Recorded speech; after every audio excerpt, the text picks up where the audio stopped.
If you believe to the slightest degree that your thoughts have an effect on reality, it means our reality will always be equal to the way we think and react. We could never have anything new happening because our environment is causing us to think. It's as if you're asleep. And what we know from neuroscience is that once the brain turns on an automatic program, it takes very little effort for the brain to run from that point on. So we live most of our waking day asleep, responding to the environment and allowing the environment to turn on circuits. So then, how do we change that? How do we begin to make the difference?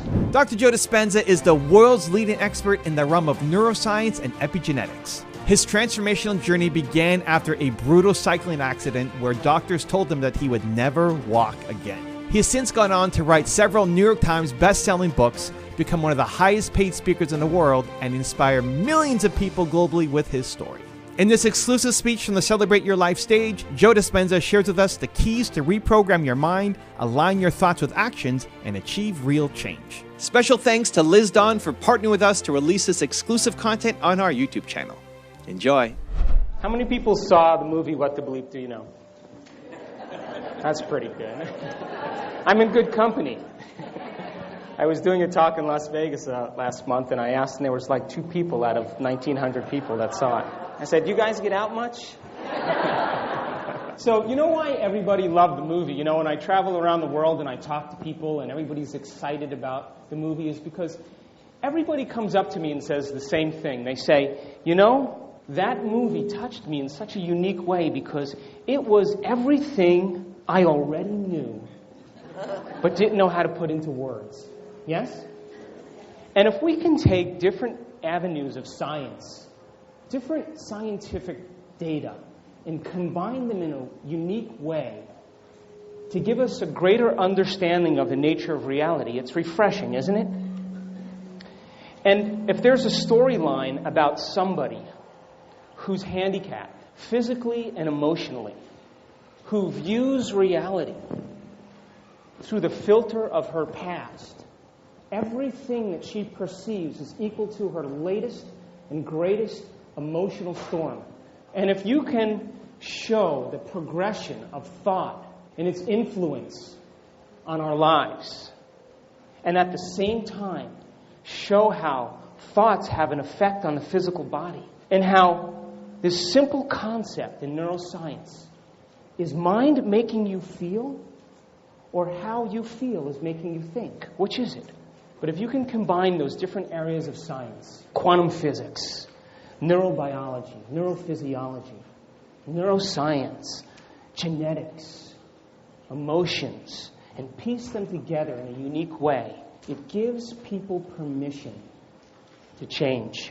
It gives people permission to begin to understand that the movie is about you, that everybody is included, independent of your gender, your race, your creed, your culture, your past, your genetics, your handicaps, your conditions.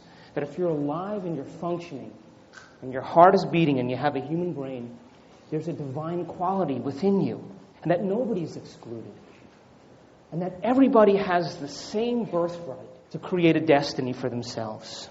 So the movie was a great beginning because it gave people the opportunity to give themselves, for the first time, permission to see themselves as special, to see themselves as unique, and at the same time give you enough knowledge and enough information to begin to apply those principles to your life.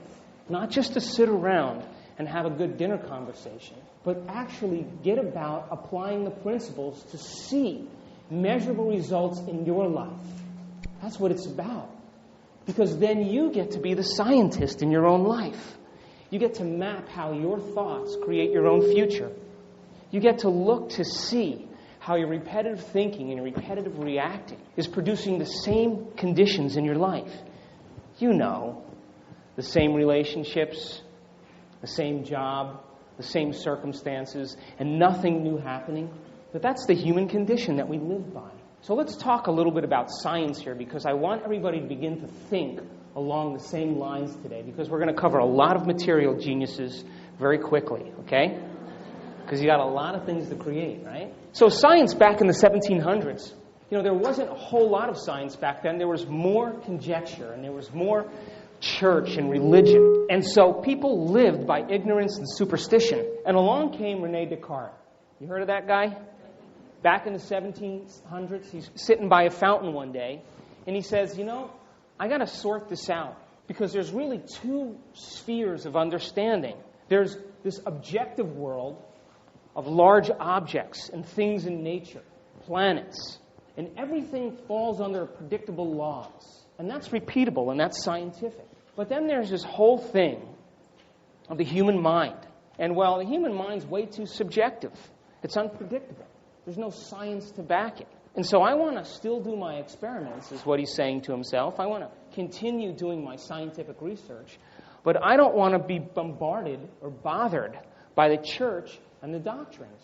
So this is what I'm going to do. I'm going to divide everything that's objective and scientific and repeatable into one area. And I'm going to call that the sphere of science. And all this stuff about the mind, we're going to just give that to religion. So he created this unique division. It's called Cartesian dualism. And really what he was doing is he was giving himself permission to do what he wanted to do, because he was interested in getting cadavers from the church to do scientific experiments. So he performed this intellectual sleight of hand so that he could do what he wanted to do. And Descartes really began this concept of classical physics. 100 years later, Isaac Newton shows up, right? You know what Isaac Newton says? He says, I can prove everything that Descartes said scientifically. There's constants in the universe, like gravity and force, and there's acceleration. And I can produce the mathematical equations that are going to give Cartesian dualism foundation. And because of Newton, we can shoot a rocket to the moon, and we can figure out distance and time and space. And so Newton then put the screws in to what's called classical physics or Newtonian physics. Things that are repeatable, large objects moving in space. An apple falls from the tree. As long as we know the distance of how far it falls, we can calculate the speed and everything else. 100 years later, who shows up next? Einstein, right? Now, Einstein, he was a scientist, but he worked in a third-rate patent office in Switzerland. And he was a visionary. And he asked himself this question when he was a young child, 12 years old. He said, if I ride my bicycle at the speed of light and I turn my headlights on, will they go on?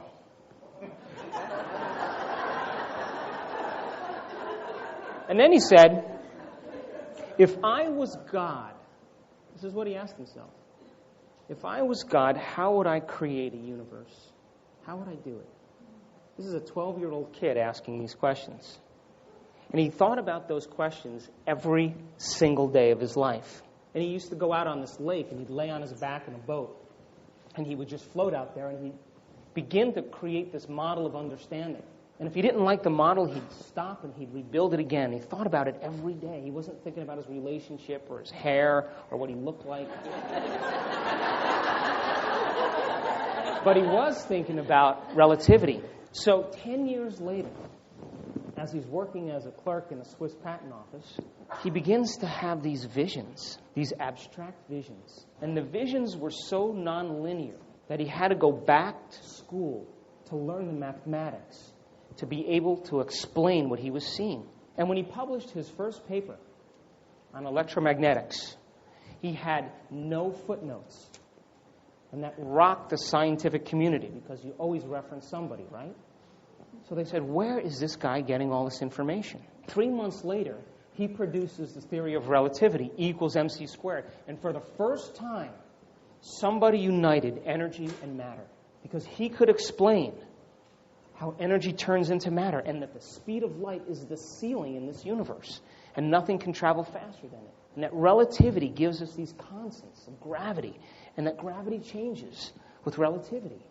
And he created this whole new understanding. Well, after that, it began to break down the theories of what Newton and Descartes created. And Einstein and Planck began shooting these high-energy beams into very solid structures of metals. And what they were doing is they were shoving all this strong energy into these plates to disturb the electrons to see what happened when those electrons released energy. So this is simple stuff. Now, Geniuses. It is. So, remember when I talked about the apple falling from the tree with Newton? Here's a small little body, here's a big Earth, and if you drop a small piece of matter towards a large body, it always falls towards the large body. That's gravity.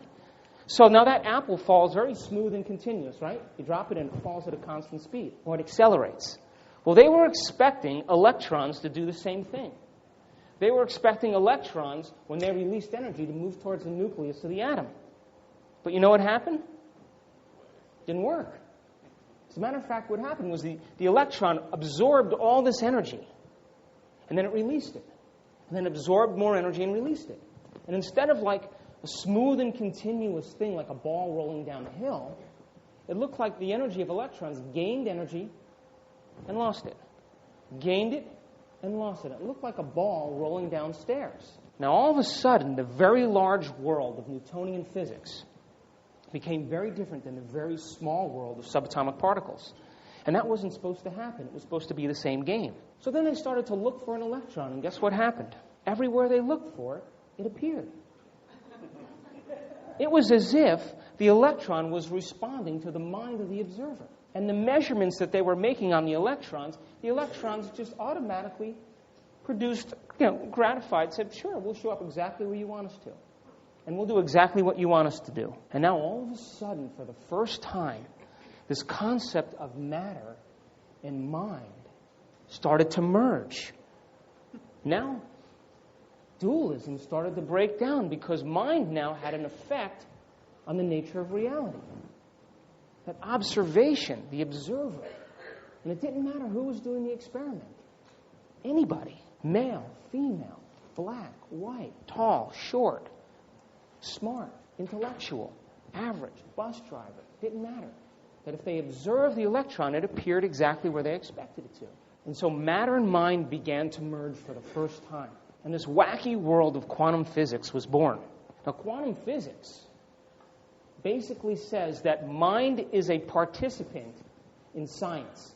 It says you can't have an experiment without having a mind present. Now, when I talk to quantum physicists about this over the last 2 years, they always say to me, Joe, that's really great. We know that the observer has an effect on the nature of reality. And we know that the observer has to be a participant in the experiments. But, that only works for the very tiny. It only works for subatomic particles. It doesn't work for the very large. And I always say the same thing to them. Maybe we're just poor observers. Maybe we can get better at observation. Maybe we can train the mind and the brain to work better. And if we can improve our skill of observation, maybe we'll have more of an effect on the very large. You guys buy that at any degree? Think that's possible? You think you can change your brain and your mind and make it work better? Think you can do that? Last 2 Novembers ago, in the Journal in the Proceedings of Neuroscience in 2004, there was an article that was written by a group of scientists from the University of Wisconsin in Madison. And what these guys wanted to do is they wanted to see if people could train their brains and train their mind and make their brains and mind work better. And what they wanted to do is they wanted to do an experiment where they taught people to focus on a single-minded thought, one thought, for an extended period of time. They were going to compare it to a control group. So they said, well, what group of people really focus on single-minded thoughts for long periods of time?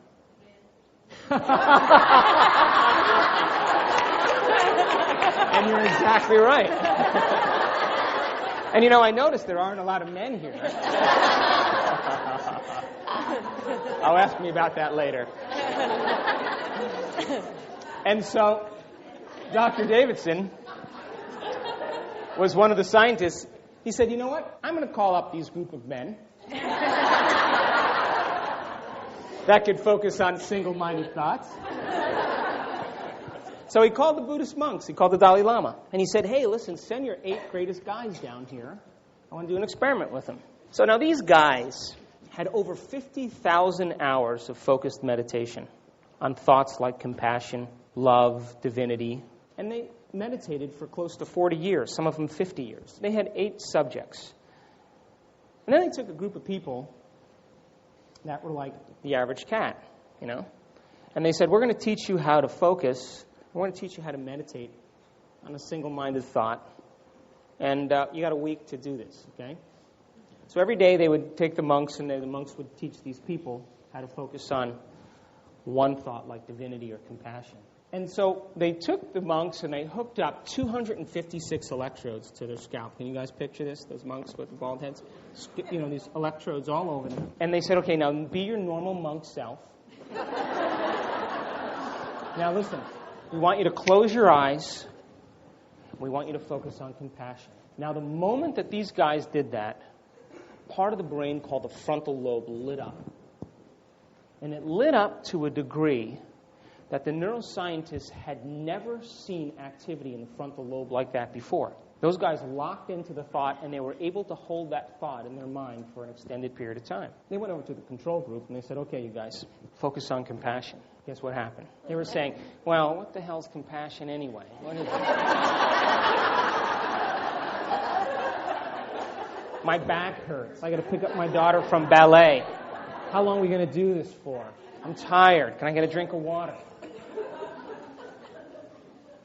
And the activity in the frontal lobe of the monks seemed to coordinate the rest of the brain to work as a perfect symphony. And the brain waves that they were capturing in the monks were called gamma band rays. And those waves in the gamma band are the exact waves that the brain uses to make new circuits and new connections. And at the same time, it's the exact waves that are produced in the brain when you're in the zone, when you're in the flow.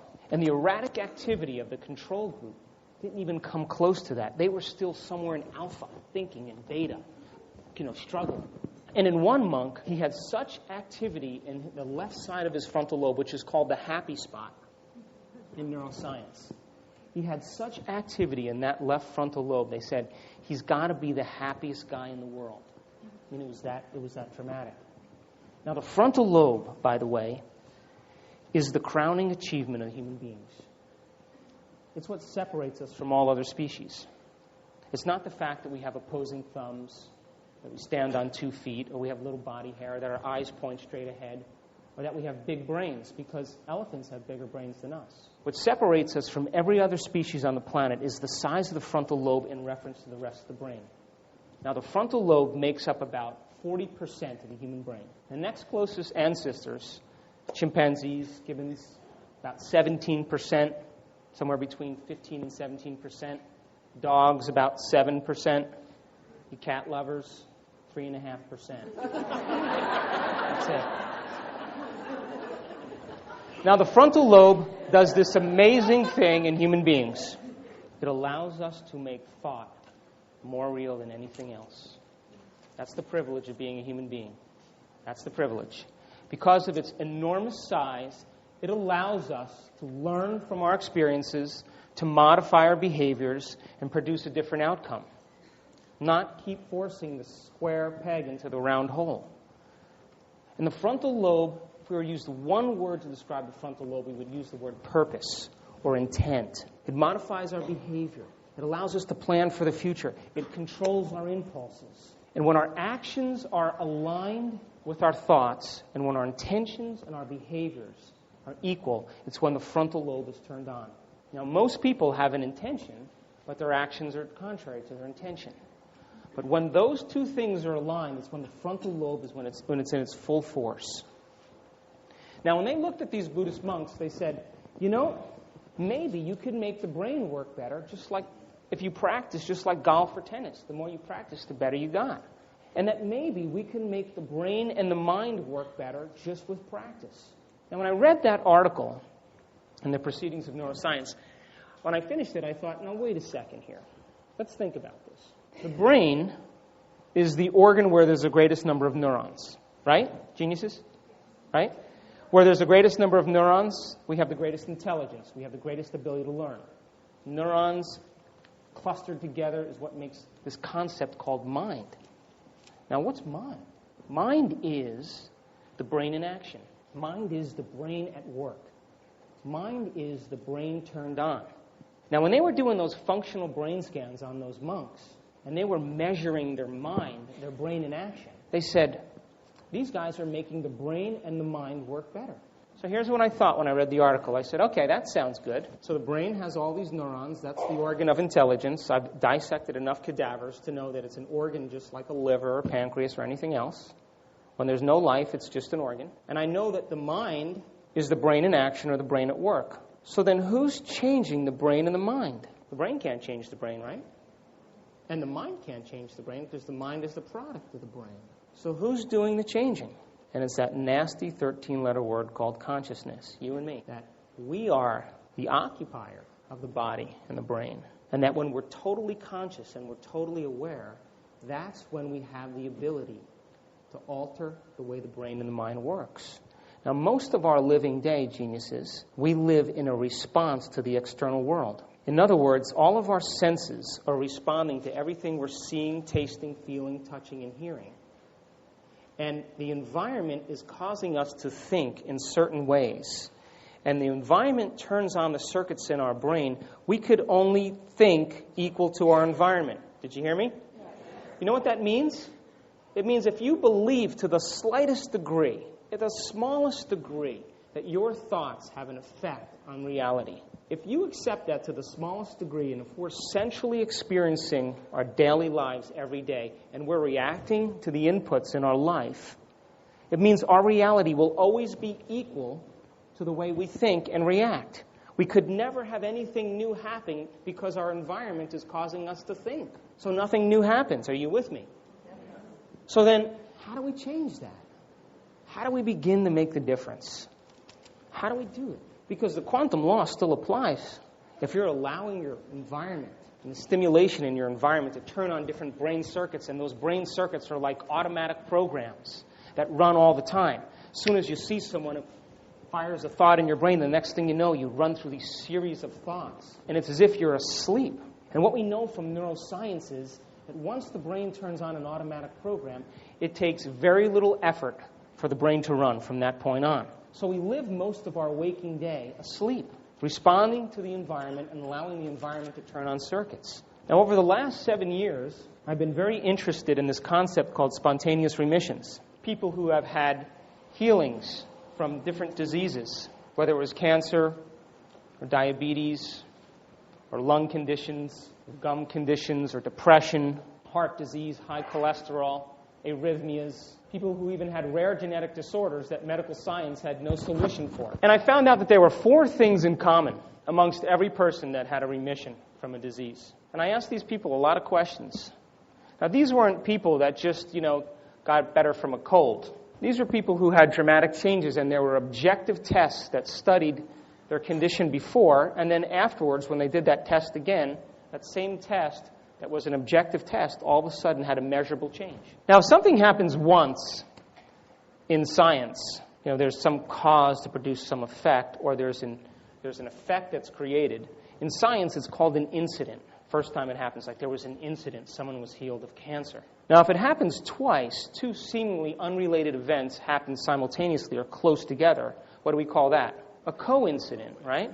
Or wasn't that a coincidence? 2 people were healed. Now, when it begins to happen 3 and 4 and 5 and 6 times, now it's starting to get repeatable, right? And anything that's repeatable, there should be some scientific law to prove it. In other words, there's some cause producing an effect. And so I was interested in seeing if there were some things that were in common that had some cause to produce an effect in these people's lives and produce measurable changes in their health. So the first thing that was common amongst everybody that had a spontaneous remission is that every single person believed and accepted that there was some divine element within them that was giving them life. Now, you may call that spiritual or consciousness, or you may call it divine or divinity, or whatever you want to call it, innate intelligence, that there was something giving them life. Now, there's nothing mystical about this intelligence. It's the same intelligence that's keeping your heart beating right now without you consciously thinking about it. Your heart beats over 2 gallons of blood per minute, over 100 gallons of blood an hour, over 100,000 gallons of blood a day, through 60,000 miles of blood vessels. And your blood vessels only weigh 3% of your body weight. Are you thinking about keeping that heart going? Or is there an intelligence doing that for you? That same intelligence is filtering liters of blood and turning it into waste. The greatest kidney dialysis machines filter about 10% of your blood per hour. And it's digesting your food and breaking it down into gases and nutrients. That same intelligence, by the way, is responsible for making about 10 million cells every second. And you lose 10 million cells every second. Now, are you thinking about making those 10 million cells? Or is there an order and intelligence doing it for you? It's that same intelligence right now that's producing 100,000 chemical reactions per cell in the 70 to 100 trillion cells that make up your body. 100,000 chemical reactions per second per cell in 100 trillion cells. So we are a work in progress. Would you agree? Now, these people, they said, something's giving me life. Something knows how to do this much better than I do. And if I could just make contact with this mind, if I could just surrender to this mind and give it instructions and then get out of the way, it should be able to heal this for me, because I'm certainly not going to do it. That it knows how to do it. You guys accept that? Yes. So they set out with this premise that this mind was much greater than their thinking mind. And that they humbled themselves to the idea of giving themselves and their condition to this greater mind. You know, thy will be done. Now, the second thing they had in common is that they accepted the idea that their thinking or their thoughts or their reactions or their attitudes is what created their condition. They said it was my 20 years of anger or my 10 years of hating my mother or my 15 years of living in suppressed emotions because I didn't like my boss and never expressed it. I was hurting myself with my own thoughts. Now, do you know that every time you have a thought, you make a chemical? And if you have happy thoughts or unlimited thoughts or joyful thoughts, you make chemicals in a matter of seconds that make you feel happy, unlimited, and joyful. And if you have insecure thoughts or hateful thoughts or angry thoughts, in a matter of seconds, your brain releases chemicals and you begin to feel angry or hateful or insecure. So the thought then turns into a chemical in a matter of seconds. Now here's the bad news. The moment we have a thought and it makes us feel a certain way, the brain turns on the chemicals and it turns on the body, and the body begins to feel a certain way. And the moment we start to feel a certain way, we start to think the way we're feeling, which then makes more chemicals to make us feel the way we're thinking, which then makes us feel the way we're thinking and think the way we're feeling, until feelings become the means of thinking. And when feelings become the means of thinking, we are now in what's called a state of being. So imagine, you have a thought, any thought. Have a thought. Doesn't matter. You could have a happy thought. You could have an insecure thought. You can have an unworthy thought. You could have an angry thought. You can have a joyful thought, an inspired thought. You can have a thought of, I can't, I'm not good enough, I'm unworthy. In a matter of seconds, your brain just made chemicals. And your adrenal glands and your pancreas started releasing enzymes. Your brain surged with electrical activity and produced a mob of neurochemicals, too numerous to name at this point. Your liver started making enzymes that weren't there before. Blood flow to your hands and feet changed. Your respiratory rate changed. Your heart rate changed, all from thinking one thought. You're that powerful. Now, whether we like it or not, the moment we have a thought, seems like the rest is history, right? Because the moment that thought happens, the cascade of chemical reactions happens behind the scenes of our awareness. And before you know it, we begin to feel a certain way. And we call that who we are. I am sad. I am unworthy. I am insecure. And we believe that that state of being defines us chemically. But the question is, if a thought makes a chemical and it makes us feel certain ways, and we begin to think the way we're feeling because we're feeling a certain way, who's doing the thinking? Are we thinking, or is the body instructing us to think?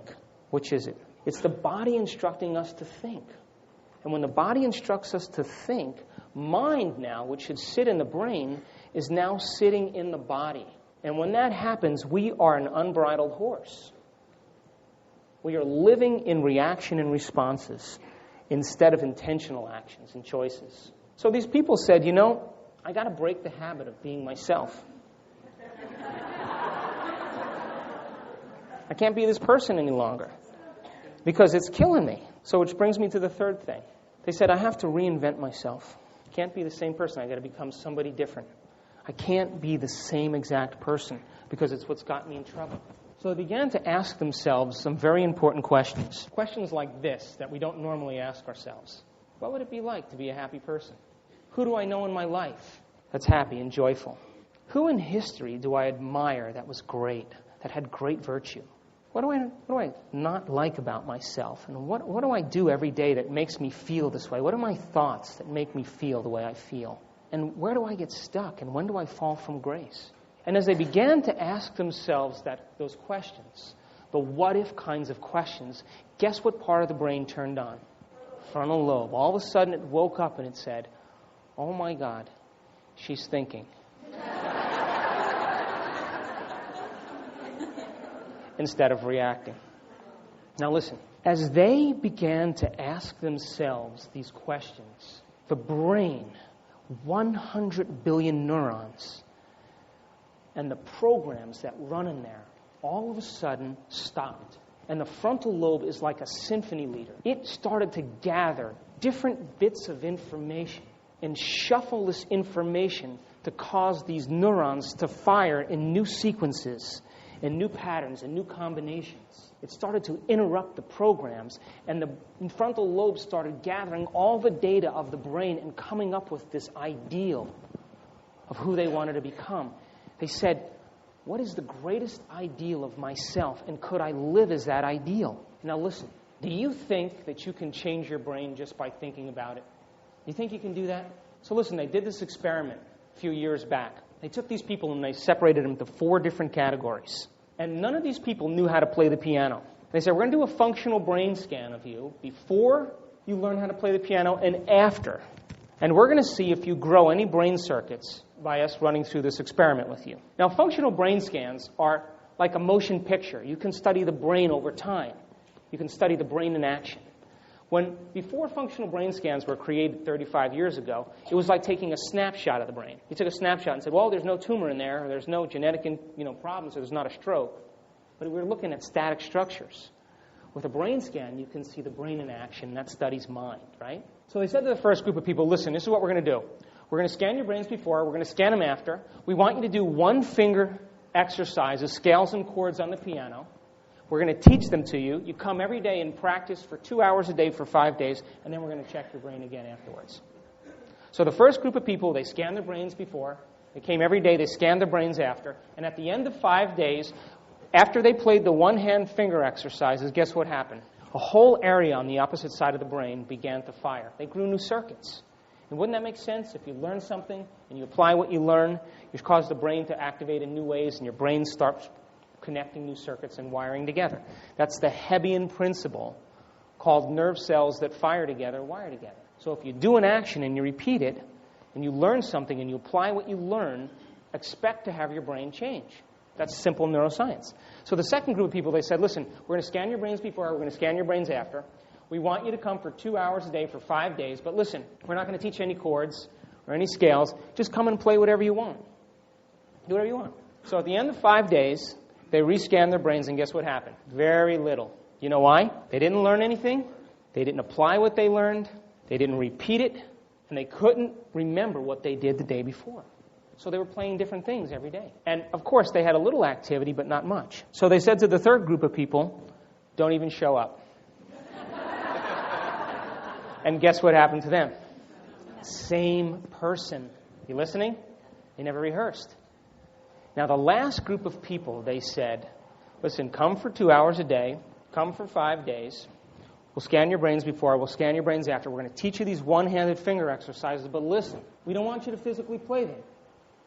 We want you to close your eyes and mentally rehearse playing the scales and chords. We're going to keep you awake. We'll nudge you with a broomstick. But you're going to do it for 2 hours a day for 5 days, and we're going to scan your brain at the end. And guess what happened after 5 days? They grew the same circuits in their brain as the people who physically rehearsed. Now, the scientists said, you know what? That means they changed their brain just by thinking about it. And the brain didn't know the difference between physical rehearsal and mental rehearsal. So now here's the question, geniuses. What are you mentally rehearsing all day long? What are you physically demonstrating all day long? And what level of mind do you live by? Because nerve cells that fire together wire together. So every day you're thinking thoughts of suffering, insecurity, unworthiness. Just like those piano players, you're causing those circuits to become more hardwired. And then if you can demonstrate it, someone says, how are you doing? You say, oh my God, let me tell you how bad I'm suffering. Now you get to demonstrate what you've just rehearsed for the last 2 hours. And those people said, I have to create a new way of being. And they began to rehearse in their mind, causing those neurons to fire in new patterns and combinations. And those new patterns and combinations, it started to get easier because they could remember who they wanted to be from the day before. Now you may say, well, that's great. You know, you can change the brain and grow new circuits, Joe, and that's really good theoretically. But that doesn't really have any effect on the body. So scientists did another experiment. They took people and they said, look, we want you to strengthen one finger. We're going to give you this little spring, and you're going to hook your finger behind the spring, and you're going to pull the spring every day for an hour. Now, wouldn't that make sense? If you're using a muscle, those muscles are going to get stronger just by pure physiology. So they had these people do it for 5 days, for an hour a day. At the end of the experiment, they retested that finger after they had the exercises, and at the beginning they had a certain strength, and at the end their strength was greater by 30%. That makes sense, right? If you use it, it gets better. So they took a group of control people and they said, listen, we want you to rehearse pulling that spring for an hour a day for 5 days. At the end of the experiment, never touching the spring, those people who mentally rehearsed had a 22% increase in the strength of their finger without ever doing any activity. You couch potatoes? No, I'm kidding. No, I'm joking. My name is Liz Dawn, and I'm with Celebrate Your Life Events. And the presentation that you've been listening to was recorded live at one of our Celebrate Your Life conferences. And this program was created exclusively for Evan's audience. And I'm super thrilled to share this information with you. So come check us out. Take a look at all of our retreats and programs and conferences that we have to offer. Click the link below, and hopefully I'll see you in person. All right, now let's get back to the presentation. So what does that mean?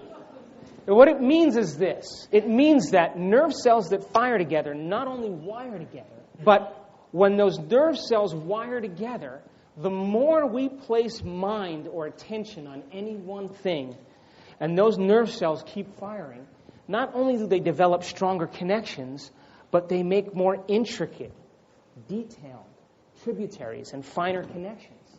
And those people who rehearsed by mind alone created the circuits of strength in their brain that were reflected in their physical body.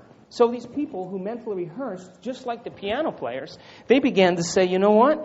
I'm starting to feel a little differently here. I'm starting to feel like a different person. I'm not feeling like that same person every day. And what they were doing every day when they rehearsed is they were warming up the circuits in their brain so that that would be the platform from where they would begin their day instead of the old person that they were. Now, the fourth thing they had in common is that they made it the most important thing to themselves. And they gave up their social engagements and their dinners and their phone talks and, their television shows and all that stuff. And they made it the most important thing to themselves. And in the process of rehearsal, they had long moments where they lost track of time and space. In other words, they were so involved with their creation. They had fallen in love with what they were doing so much that when they opened their eyes or turned on the light in the room, they expected it to be like 15 minutes later, and it was like an hour and 20 minutes later. It's not like time, when they looked back at time, they didn't realize that it was going slow. It was just that there was no time. They didn't have any time. Now, the brain processes 400 billion bits of information every second. You know that? I said it in the movie. Geniuses. But we're only aware of 2,000 of those 400 billion bits. And those 2,000 bits of information that you and I are aware of the majority of the time is, guess what? 3 things. The body, the environment, and time. That's it. Out of the 400 billion bits of quantum information that your brain is processing, you and I are keeping our attention and our awareness on the body, the environment, and time. Does your back hurt? Is it too cold in here? Are you tired? Are you hungry? Do you have a headache? Do you like the way the person smells sitting next to you? How long is he going to talk? Are we going to get a break soon? All those things. That's where we're occupying mind. Now, when the frontal lobe can make the thought more real than anything else, the frontal lobe is the volume control of the brain. And the frontal lobe can lower the volume to the external world. It lowers the volume to your body. It lowers the volume of time. And the brain circuits that are preoccupied with feeling and moving and emotions and seeing, all the circuits cool off. The frontal lobe is a symphony leader, and he just goes like this. And when it cools off all those circuits and there's no longer any activity there, there is no mind there. And if there is no mind in the circuits that are processing feeling and moving, and there's no mind that's processing emotions, then the sense of self disappears. And the only thing that's real in that moment is the thought. And when the thought becomes the only thing that's real, that's the moment the brain doesn't know the difference between the internal world and the external world. And that's the moment the brain maps that thought and pattern right in the neurological tissue. And that's how the brain begins to change. So these people, in the process of rehearsal, were so absorbed in what they were doing that they forgot about themselves. They forgot about their bodies. They forgot about their problems. They forgot about their disease. They forgot about their conditions. They forgot about their relationships. They forgot about their finances. All of that stuff disappeared because when they enacted the frontal lobe properly, the frontal lobe grabbed different circuits and combined a new model, a new ideal. And then it cooled off all the other circuits that were distracted, that was the result of reactions to the environment, so that the only thing that was real was thought in that moment. And when that happened, the frontal lobe tracked that stream of consciousness and then laid a pattern of neurological circuits. And the more they did it every day, the easier it was for them to be that person. And a period of time went by, which is one of the minor things that happened, is that when they were healed, they absolutely knew it. It wasn't like, oh, geez, I hope my diabetes is gone. Or I hope this is better. It wasn't like that. They said, something changed. I'm better. I'm feeling better, and something's changed. Now, the other thing they had in common was that most of the doctors thought that they were crazy. Which is understandable, right? Sure it is. And yet, a miracle, anytime a miracle happens, you have to go against convention, right? So you're going to be considered crazy anyway. But the doctors, after a period of time, all said the same thing. I don't know what you're doing, but whatever you're doing, keep doing it, because it's working. So now, let's just talk about this concept of the brain and the mind. When the sperm and the egg come together, geniuses, the moment that the sperm and the egg come together, there's a swap of genetic information. There's genetics from the mother and the father that come together and combine and form a new human being. And right around the first month of life, cells start differentiating and you start making neurons or brain cells. And you make about 8,000 of those per minute in your first month of life in utero.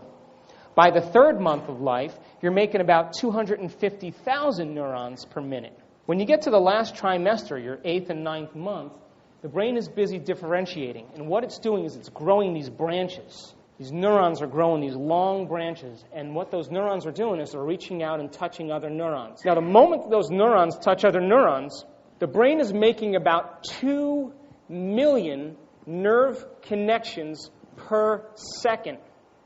And that continues all the way to the time you're 2 years old. So the brain is busy making circuits and connections. And every place, geniuses, where one neuron touches another neuron, that's called a thought or a memory. So you come into life preloaded with a lot of memories, because the brain is an artifact of generations gone by. The brain is an artifact of other thoughts and other memories that have been stored in it, and when you're born, you're giving a certain platform, a beginning stage to begin your life. Are you with me? So all those circuits and connections are your ancestors' memories and thoughts and experiences. Now, they used to say the brain is hardwired, meaning you're born with a certain amount of circuits, and, good luck, you're going to turn out like your parents. End of the story. That's what they said. And now neuroscience is saying we lied. That's not true. That you are born with a certain amount of hardwired circuits that are predetermined genetically. But that's only 50% of who you are. The other 50% is a blank slate where you get to write your own inscriptions and encodings in your brain. See, if the history of the brain was different today, the history of the species would be different as well. So we have certain compartments in certain regions of the brain that are similar to other animals, our survival mechanisms, because they've been there for millions and millions of years. And yet we have certain areas of our brain that's moldable and changeable. And we have long-term genetic traits that have to do with facial expressions when you're sad or you're happy, and movements and the way our body's wired based on our structure. Those are pretty much long-term traits that have been pretty much hardwired over generations. But now the short-term traits have to do with what you inherited from your parents. And what you inherit from your parents is what they've mastered. That's it. So if your mother is a master at suffering, guess what? If your father is the master of anger and temper tantrums, if they've mastered that, that's the hardwired circuits that you get. If you get your mother's creativity and your father's intellect, or your mother's insecurity and your father's rage. Whatever they rehearsed mentally and could physically demonstrate at will are the circuits that you're given as the beginning stages of your life. And those are the tendencies and propensities that give rise to who we are. Now, don't you find it interesting that you're raised by the same people that give you the same circuits?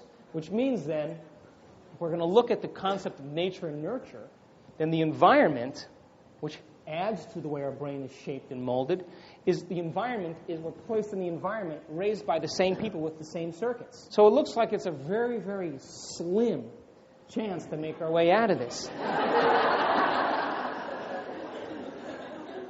And if we're not learning anything new, and if we're not out there changing our brain, we're going to think the same thoughts as our parents, feel the same way as our parents, act the same way as our parents, more than 50% of the time. But there's two ways, geniuses, you can change the brain. The two ways are, every time you learn something new, you learn knowledge, you learn facts, you learn information, you learn philosophy, you learn what's called semantics.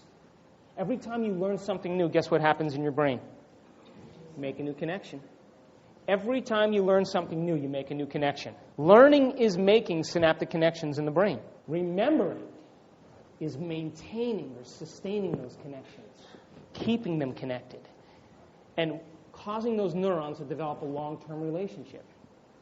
So I can give you a book on how to read a bicycle, and you can read all the information, and then I can give you a test, and you can memorize that material. And when I give you that test, when you start reading those questions, it's going to activate circuits that you made, and you're going to be able to reproduce what you learned. That's knowledge, right?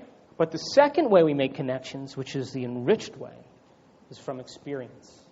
Experience shapes the brain. Now, when we experience something, everything we're seeing and smelling and tasting and feeling and hearing, all of our five senses are gathering information from the environment and sending a rush of information back to the brain, and it's causing neurons to sting into place. And when those neurons sting into place, they release chemicals.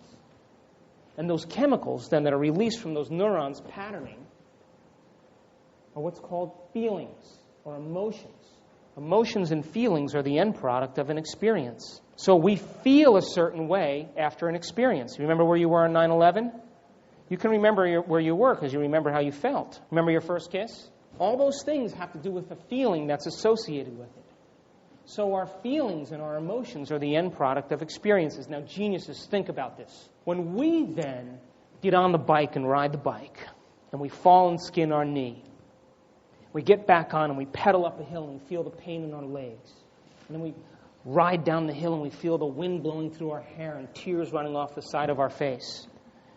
And the chain falls off, and we get off the bike and we change the chain, and then we wipe our face and we smell the grease under our nose. All of that sensory information from riding the bicycle, the experience of it is enriching us, isn't it? So experiences then are the end product of an experience, and that's what seals the deal. And the more knowledge we have, the more information we get, and the more we apply that knowledge, the better the experience. Wouldn't you agree?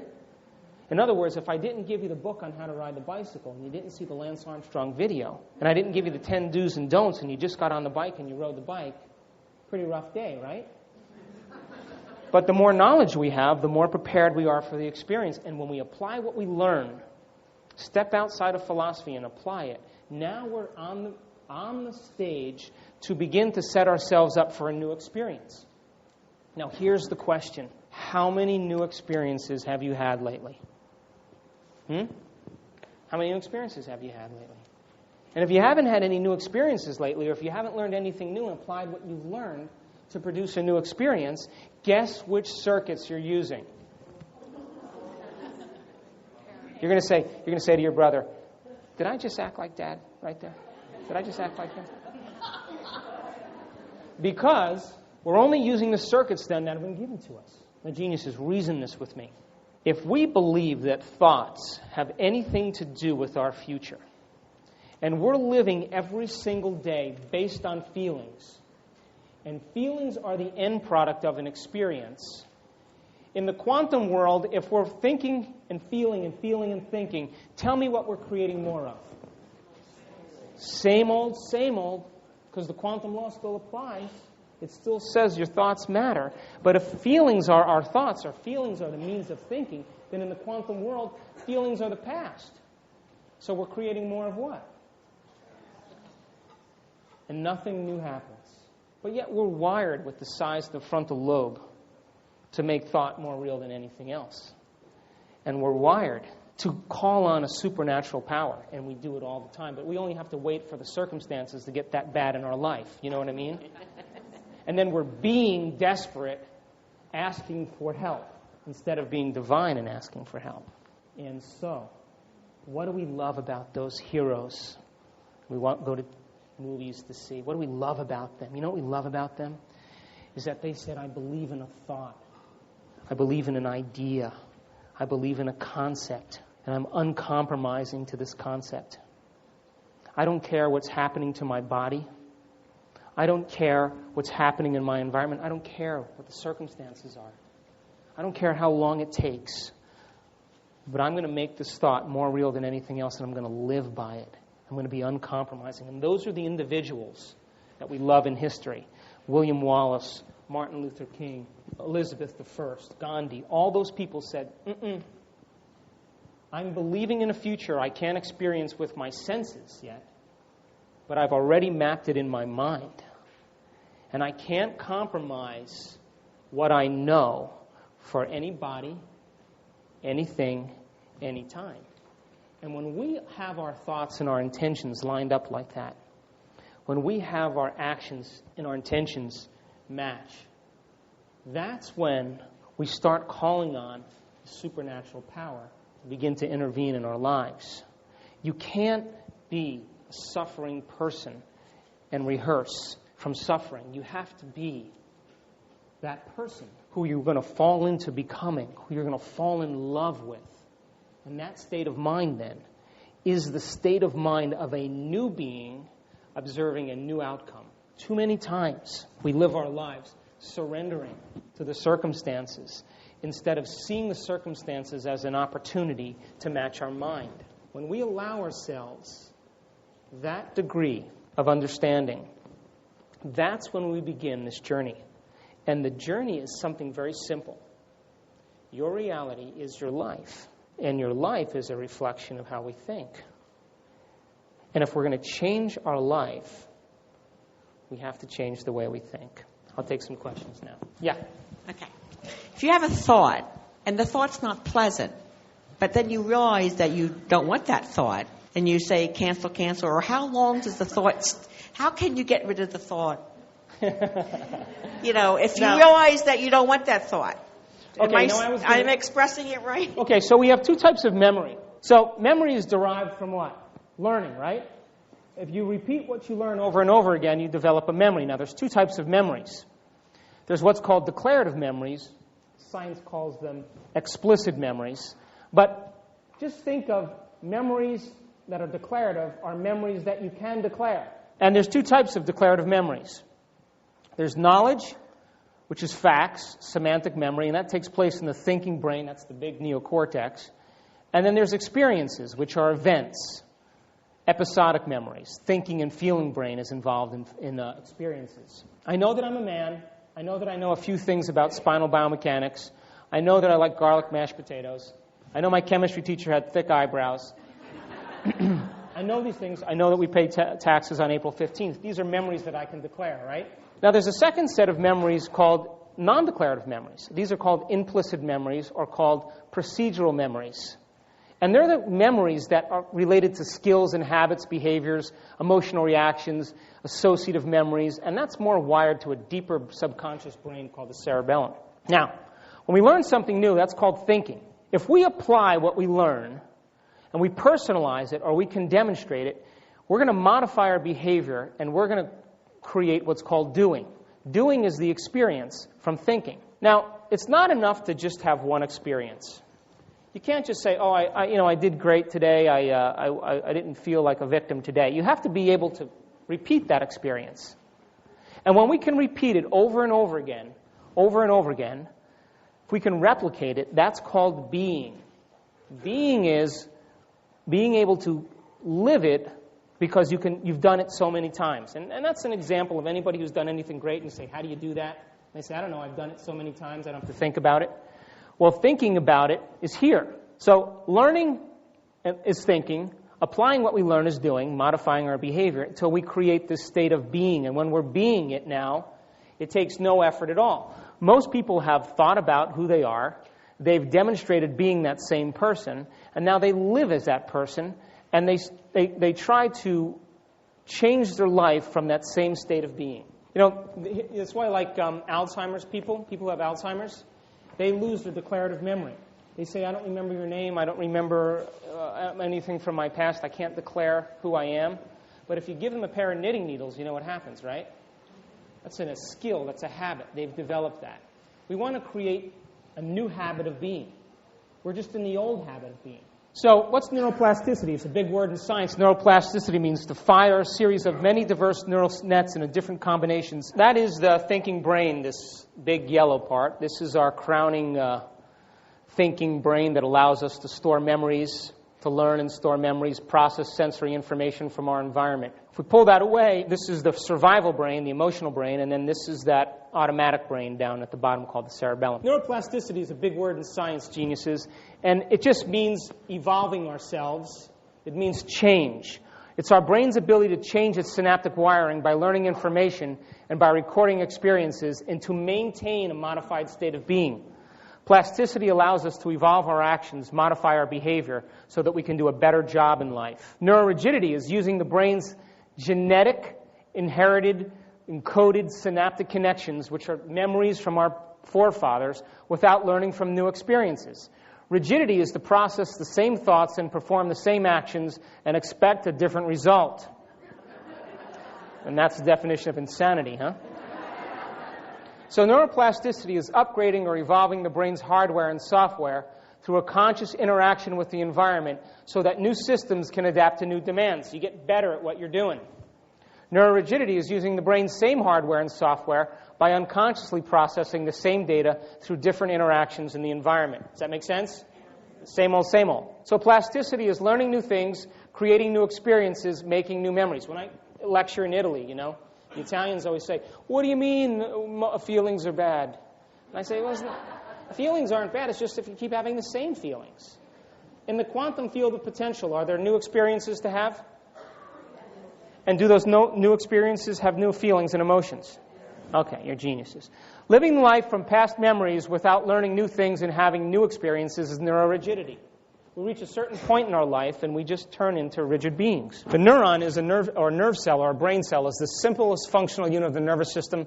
They possess the unique ability to store and communicate information between each other. So this is a neuron. In the neocortex, in your thinking brain, there's about 40,000 connections per neuron in your thinking brain. In a grain of sand, 1 grain of sand, there's over 100,000 neurons in a grain of sand. This is a three-dimensional view of what's called bipolar, unipolar, multipolar neurons here. Sorry, multipolar neurons. And they communicate in all different directions. You got 100 billion of them in your brain. If you took 100 billion sheets of paper and you stacked them on top of each other, it would go from Los Angeles to London. That's how big 100 billion is. So learning is making new synaptic connections. When you learn something new, you make a new synaptic connection. Did you make any new connections today? Yes. All right, here we go. So this is what it looks like. You're trying, you're listening. I kind of got it. I don't know what he's talking about. What is he saying? What's he talking about?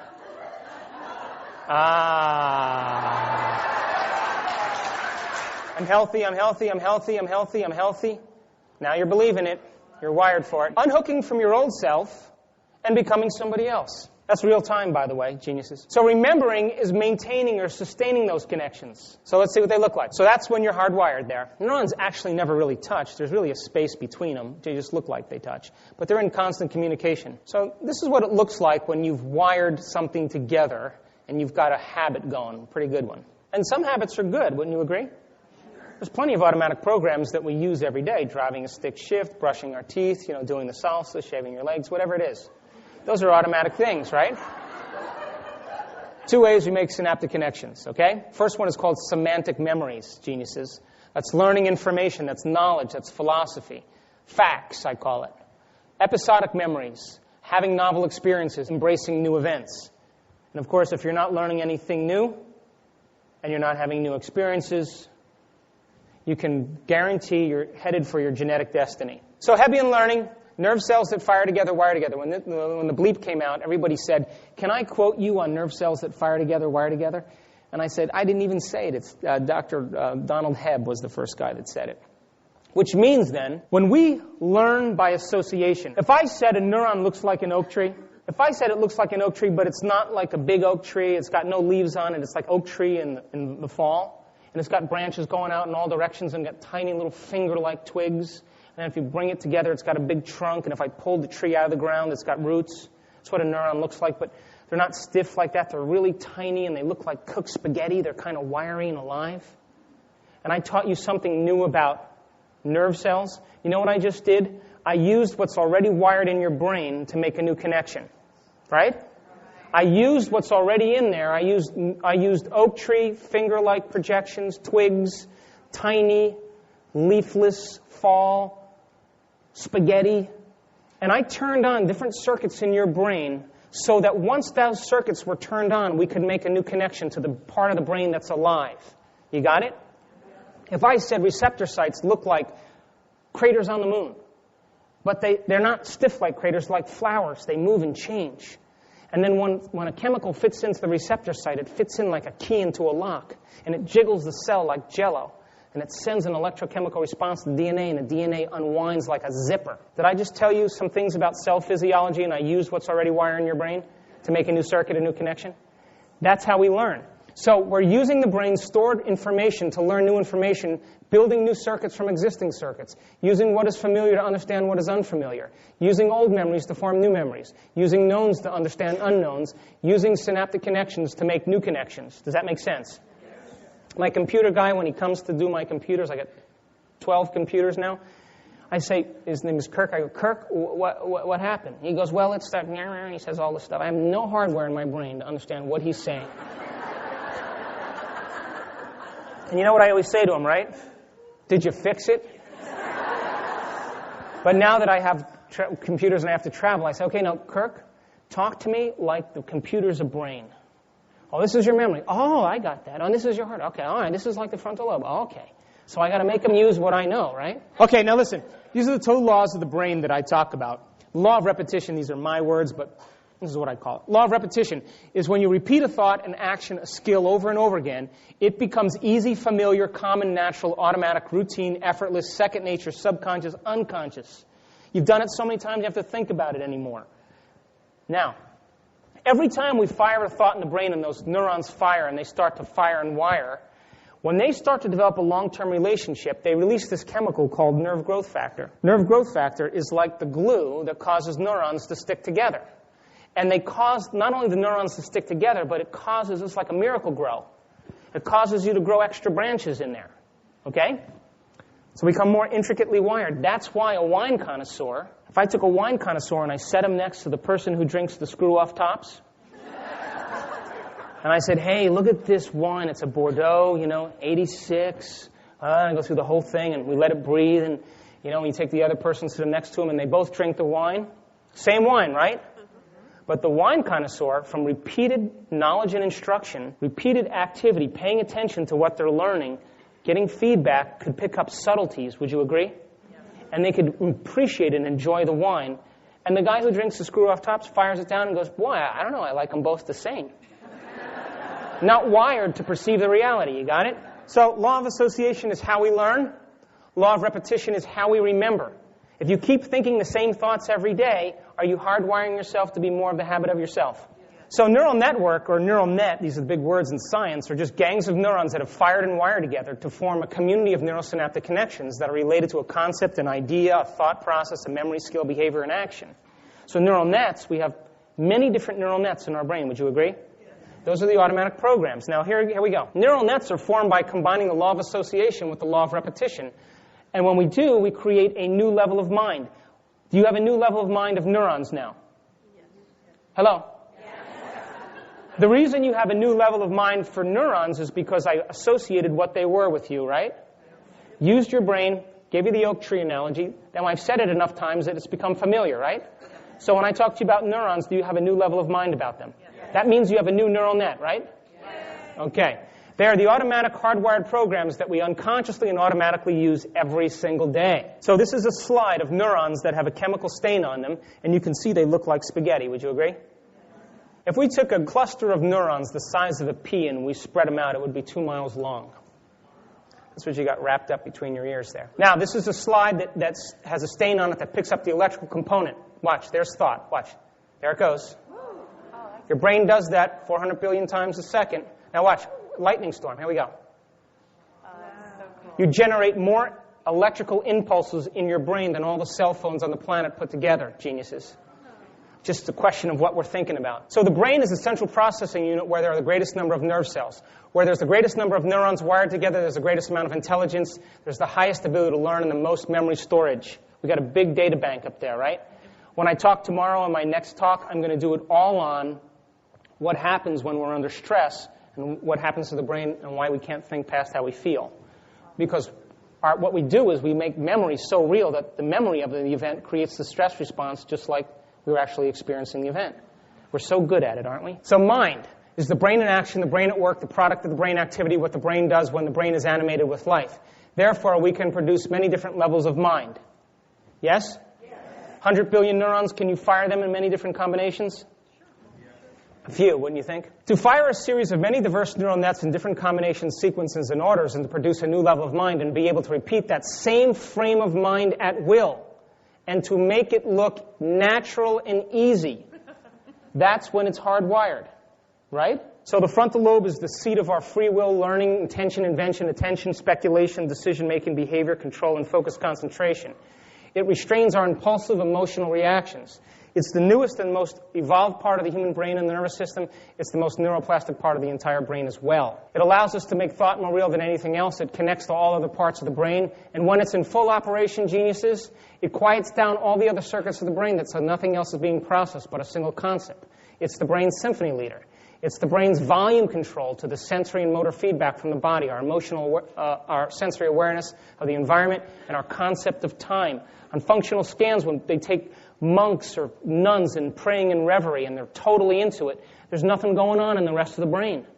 There's no mind there. A frontal lobe, now when we're examining new outcomes or when we're thinking about modifying our behavior, the frontal lobe can access all the diverse neural networks and combine them in different combinations, sequences, and orders to make a new level of mind and create new possibilities. It coordinates how the rest of the brain works. It's what changes the mind. The frontal lobe does. That's the seat of our free will. It reorganizes how we process the data bank of stored knowledge and experiences, and it seamlessly pieces them together in a nonlinear way to make a new plan. This is the process of meditation or contemplation. Contemplation is asking the what-ifs. What would it be like? What would I have to do? What would I have to be? What would I have to change about myself? What is my highest ideal? What do I want? These type of questions interrupt the program, interrupt the normal program. Through this process, the frontal lobe causes the brain to begin to fire in new ways by gathering all of its stored information to reconstruct or reinvent a new level of self. Mental rehearsal, right? It's concepting ourselves practicing this new idea, just like the piano players. Remembering what we want to demonstrate, thinking about what we want to become, learning and memorizing a new idea until it becomes familiar, continuously producing the same level of mind at will. cognitively experiencing what would it be like physically doing it. It must be done daily in consistency for new circuits to form, right? So Hebbian learning revisited. Guess what? Nerve cells that no longer fire together no longer wire together. That means when you start interrupting the program, where are you that asked the question? I want you to pay attention now. When you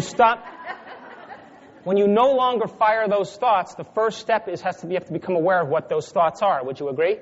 Because they're automatic, right? You're out of the equation. That's why you can wash the dishes and tell your sister off and not think twice about it, right? So this is the true biology of change. Here we go. This is a neuron that's running to the body, okay? These are all the other neurons coming from all the other neural nets in your brain. And you decide now that you're going to want to become healthier or feel better, overcome your health condition. See this blue little neuron right here, geniuses? That's your new thought. I want to be healthy, right? But look at all this other chatter going on here. So here you go. I'm going to get up and think about being healthy. I'm going to rehearse being healthy. So the moment you say, I'm healthy, right? You fire that first thought, guess what happens? Well, you got all these other thoughts going on. You're not healthy. Give it up. Remember what the doctor told you? Your father had the same condition. You're doomed. So you got all this chatter going on at the same time, but you're trying to fire a new thought called health, right? But you got too many other thoughts going on at the same time. Guess what that chemical is right there? That's nerve growth factor. So you got this thought trying to come in of health, but, this is your back pain, and this is what the doctor told you, and you remember your dad having it, and this is your unworthiness, and all this stuff's going on at the same time. But you're firing the thought of health, firing it over and over again. And what part of the brain are you using to do that? So all of a sudden, by your will and your intent, you say, gosh, darn it, I want to make this the most important thought. And as you keep doing it over and over again, those neurons start developing a long-term relationship. You keep firing the same thought. Come on. Firing the same thought. Oh, look what happened. Strongest signal to the neuron now. It's the strongest signal to this neuron. It's overriding these other neural nets. Now watch what happens. Because this is the strongest signal, guess what chemical is going to start to be used? And nerve growth factor, guess what? There's only a certain amount in the brain. So we know what it's going to do? It's going to steal it from these other circuits. And they're memories, right? Aren't these neurons connected, just memories? So here's your strongest circuit. Oh, there goes your pain. There goes what the doctor told you. There goes your memory of the condition.